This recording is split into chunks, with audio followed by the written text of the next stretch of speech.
Ok, alors, donc, les fichiers. Alors, j'ai donc deux fichiers CSS, pas plus. Un fichier global pour tous les trucs de fenêtre. Et un fichier où je mets juste les couleurs. Donc, qui permet juste de régler les couleurs. Et donc comme ça, on n'a pas besoin d'aller farfouiller dans la grosse CSS. On peut se contenter, si on veut faire un thème de couleur, d'utiliser Basic Color, on le copie-colle et on change les couleurs. Beaucoup plus pratique. En fichier JS, j'en ai deux. Ça peut bouger, mais c'est les deux principaux, quoi. Après, c'est des fioritures, ça risque de pas être énormément plus. Alors le plus important, c'est lui. C'est une classe, en fait, avec un constructeur. Donc ça c'est la fenêtre, donc la fenêtre de base qu'on peut modifier ensuite. On a des paramètres pour la modifier, j'en ai mis que 5, c'est largement suffisant.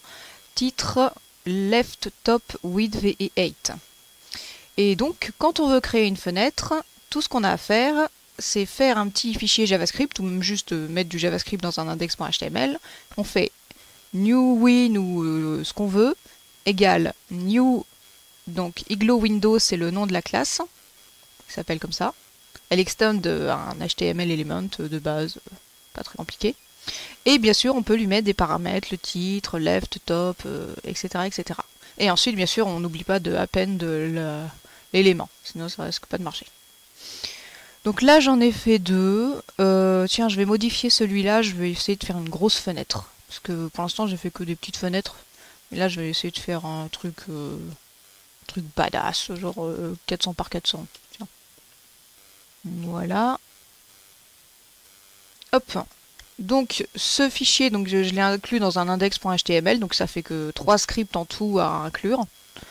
Je vais voir si je peux pas faire une version un petit peu plus... Enfin, je me tâte à faire une version minifiée avec un seul fichier, mais je sais pas pour tout de suite. Hein. Pour l'instant, c'est très bien comme ça. Donc il n'y a rien dans mon index.html, hein. Il n'y a que des scripts.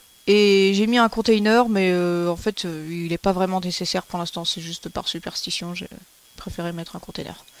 Donc voilà, j'ai rien dans ma tête, j'ai rien dans mon body à part les scripts et le div. J'ai vraiment rien du tout. Et donc, quand je lance ça sur, hop, ici, donc ça c'est mon index.html. Donc voilà, ça m'a créé une grosse fenêtre. Alors oui, j'ai encore des petits problèmes de radius. Faut que je sais comment faire, mais je vais le faire plus tard. J'ai changé ça ce matin. Donc voilà, alors pour l'instant je peux les resizer, mais c'est un peu chaotique. Par contre, je peux totalement les déplacer. J'ai fait la partie move hier soir.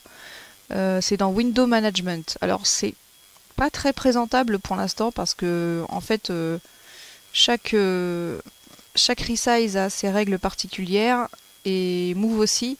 Je vais essayer de trouver une façon plus digeste de montrer ça. Donc pour l'instant, j'ai encore des petits problèmes avec les offsets pour le resize.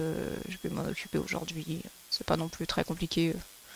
Chaque fois, faut se souvenir comment faire et puis après, ça marche. Pour l'instant, j'ai laissé un petit console log parce que bon, ça fait pas de mal. Ça permet de voir sur quoi on clique. C'est pratique pour le développement. Je l'enlèverai à la fin. Donc là, je suis dans un header ID. J'ai arrêté de resize. Hop.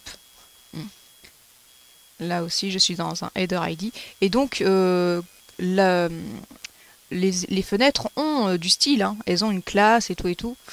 Donc, avec ce principe, en fait, ce qui se passe, c'est que ça nous crée une shadow root, une racine fantôme, si on veut. Et on peut mettre ce qu'on veut dedans. Donc, on peut mettre du style, par exemple. C'est ce que j'ai fait. Hop. Donc, au tout début, ah non, ici, voilà, je l'ai fait là. J'aurais dû le faire au-dessus d'ailleurs, tiens. Donc voilà, je peux mettre ce que je veux directement, ou je peux importer, bien sûr, un autre fichier CSS pour que ce soit moins le bordel. Donc voilà, je peux faire à peu près ce que je veux en fait dans cette classe, c'est pratique. Et ensuite, on peut accéder à ça depuis tous les autres fichiers, y a pas de problème. C'est pas très compliqué. Voilà, en gros où j'en suis.